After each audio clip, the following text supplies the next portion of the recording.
Tired of pressing the power plus volume buttons every time you want to take a screenshot on your Samsung?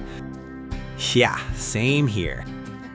What if I told you there's a much easier way? One swipe, no buttons at all. Let me show you. So here's a new and super simple way to take screenshots on Samsung phones without pressing any buttons. First, open GoodLock. If your Samsung doesn't support it, don't worry. You can use FineLock instead. Inside the app, install a module called One Hand Operation Plus. Then open it.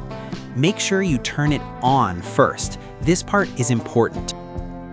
Next, tap on the right handle. After that, select diagonal down. Now, just choose Screenshot as the swipe action.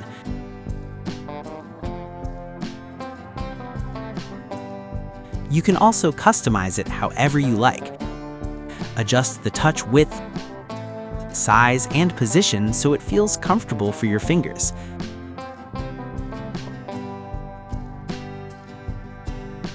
If this trick made your life easier, even just a little, don't forget to like the video and check out my channel for more Samsung tips you probably didn't know.